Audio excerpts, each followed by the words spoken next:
इस वक्त हम मौजूद हैं एशिया के सबसे बड़े स्लॉटर हाउस में, और ये वो स्लॉटर हाउस है जहां बैतुस्सलाम के कई हजार जानवर यहां पर कुर्बान होने हैं।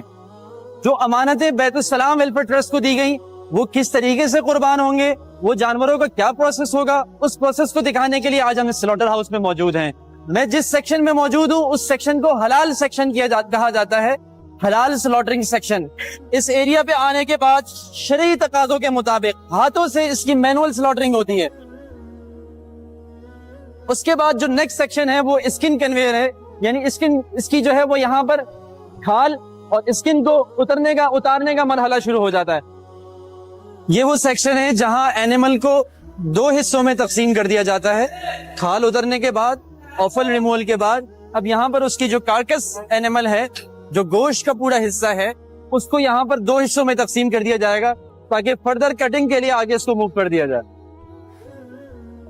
इस एरिया में हर एनिमल का कार्कस वेट किया जाता है और कंप्यूटराइज सिस्टम के थ्रू ही हर एनिमल के टैग के साथ उसका वेट कंप्यूटराइज हो जाता है। कार्कस की क्लीयरेंस के बाद, सफाई सुथराई के बाद अब इनको चिलर्स में डाला जा रहा है ताकि एक सर्टेन टेम्परेचर तक इनको ठंडा कर दिया जाए और फिर उसके बाद इनको कटिंग के लिए प्रोसेस में डाल दिया जाए। एक कटिंग एरिया है, यहाँ पर 150 बुचर्स, तकरीबन 150 कसाई जिनकी जिम्मेदारी है इन कन्वेयर से जो गोश्त मूव हो रहा है उनकी कटिंग करें, और कटिंग करके इन 3 कन्वेयर्स पे वो अपनी सर्विसेज दे रहे होंगे और फ्रेश मीट सफाई सुथराई के साथ एक बेहतरीन क्वालिटी में, बेहतरीन अंदाज में कटिंग हुई जो गोश्त है वो मुस्तहिकीन तक पहुंचे।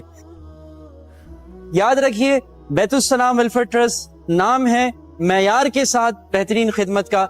आप भी अपना हिस्सा जरूर शामिल करें इस कुर्बानी के लिए, ताकि बेहतरीन अंदाज से कुर्बानी का गोश्त उन मुस्तहिकीन तक पहुंचाया जा सके जो कि मुस्तहिक हैं आपकी इस अमानत का।